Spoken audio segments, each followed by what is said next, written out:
ورحمۃ اللہ وبرکاتہ۔ ماشاءاللہ آج 27 دسمبر ہے اور دھند دیکھیے، کوہرا جو ہے، مطلب آپ یہ سمجھ لیجئے 10 قدم کے بعد میں جو ہے نا ایک دم دھند ہے، 20 قدم سمجھ لیجئے، بہت ہو گئی تو ایک دم بالکل نہیں دکھ رہا ہے، 20 قدم بعد بالکل نہیں دکھ رہا ہے۔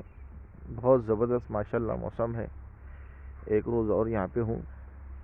کہنے کی بات یہ ہے کہ یہ موسم کا نظام اللہ تعالیٰ نے جو ہے نا، مطلب اللہ کا ہر عمل، اللہ کی ہر چیز اللہ تعالیٰ نے جو دنیا میں بنایا ہے نا، وہ انسانوں کے لیے غور و فکر کے لیے ہے۔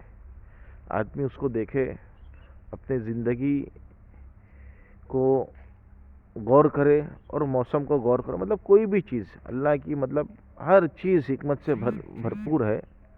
کوئی بھی چیز اللہ بغیر حکمت کے، اللہ کا کوئی بھی عمل جو ہے نا دنیا کے اندر، جو وہ حکمت سے خالی نہیں ہے۔ اللہ تعالیٰ نے ہر چیز کو نا حکمت رکھا ہے۔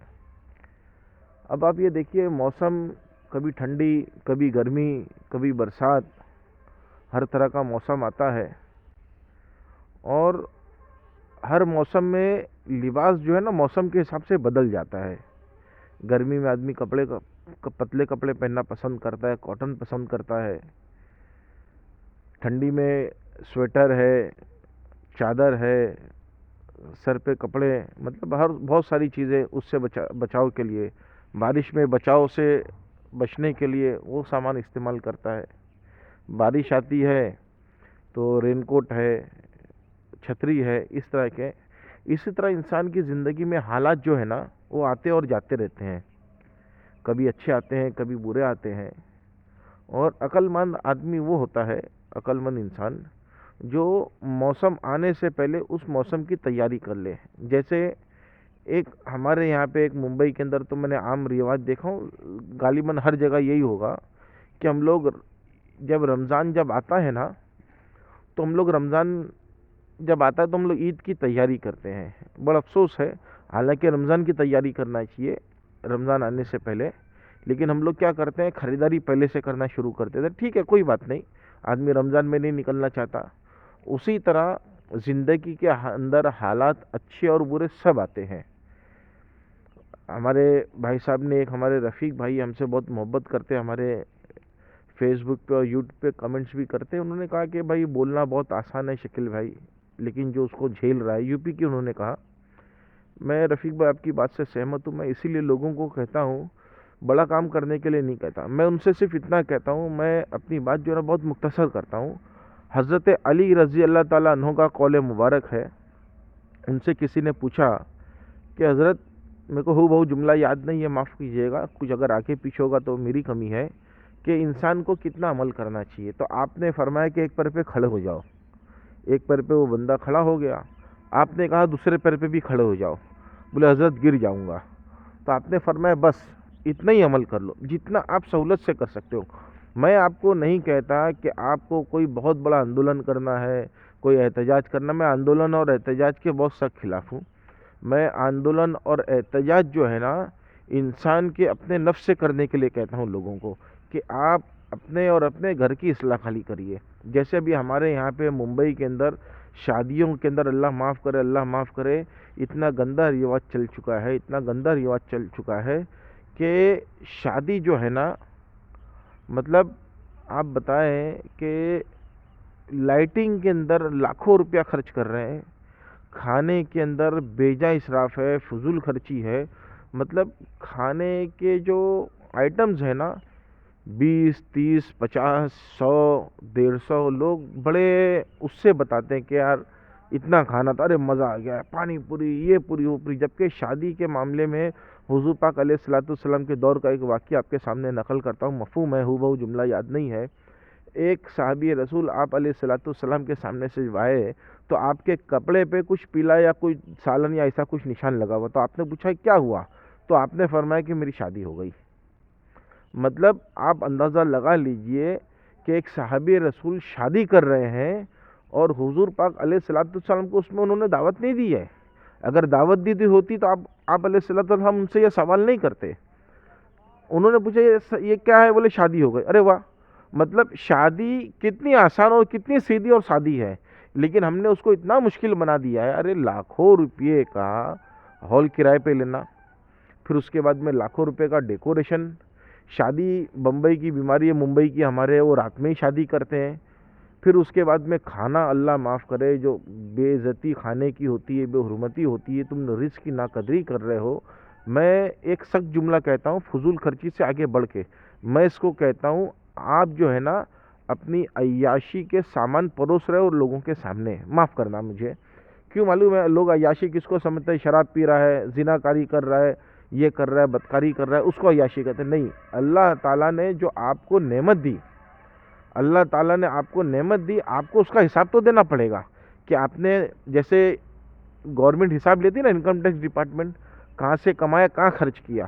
تو اللہ کو تو آپ کو حساب دینا پڑے گا, کہاں سے کمایا اور کہاں پہ خرچ کیا, اور آپ نے اس کو خرچ کہاں کر رہے ہو.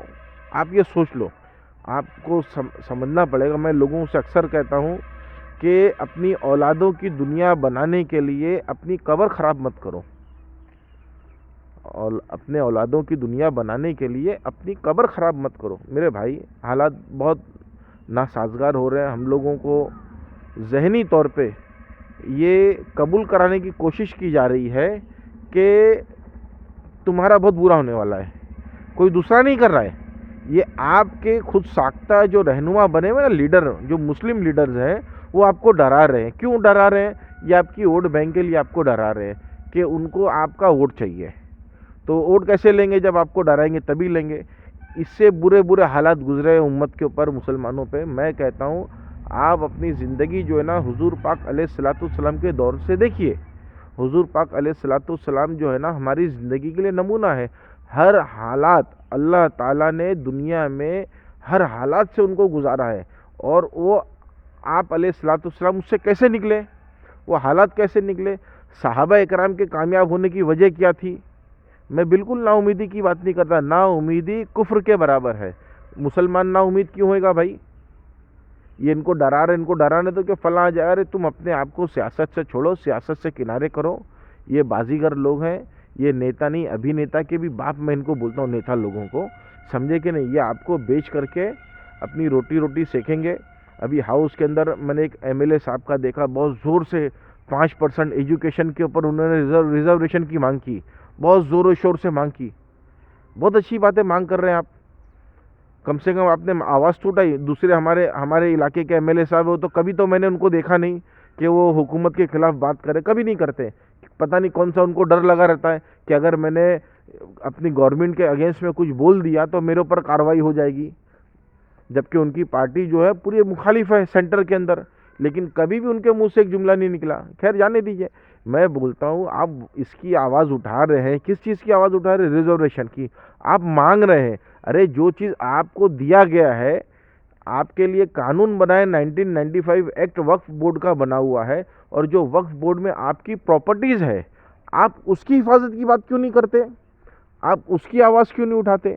آپ اس کی آواز اٹھانا ہی نہیں چاہتے. کیوں؟ کیونکہ آپ سب لوگ چور ہو. میں بہت بے دھڑلے سے بولتا ہوں, دیکھو آپ کہیں نہ کہیں ان کی مدد کر رہے ہو, چوری کرنے والوں کی. آپ خاموش ہو کیونکہ آپ ان کو جانتے ہو کہ یہ آپ کا اپنا ہے, یہ آپ کو پارٹی میں چندہ دیتا ہے, الیکشن کے ٹائم پہ آپ کی مدد کرتا ہے. تو آپ لوگ جو ہے نا اس کے خلاف بولنا نہیں چاہتے. کیوں نہیں بولتے بھائی؟ کیا تمہاری پراپرٹی ہے؟ آپ اس کے اوپر آواز اٹھائیے ذرا میرے بھائی. خیر میں جانے دیجئے, بات دوسری طرف چلی جاتی ہے, اس طرف اب جانا نہیں ہے, سیاست گندی. خیر میں عام لوگوں سے کہوں گا کہ آپ اپنے بچوں کو صرف تعلیم یافتہ بنائیں. دیکھیے کورا اور بڑھ گیا ماشاءاللہ, ایک دم 10 قدم کا بھی کورا, اس سے بھی کم ہو گیا. اب رستہ بالکل بند ہو گیا, دکھ نہیں رہا ہے بالکل. خیر میں اپنی بات مکمل کرتا ہوں, بہت بڑی ویڈیو ہو گئی, معاف کیجیے گا. لیکن اپنے بچوں کو تعلیم یافتہ بنائیں, اور بس اور کچھ نہیں کریں ان کے لیے. اللہ حافظ.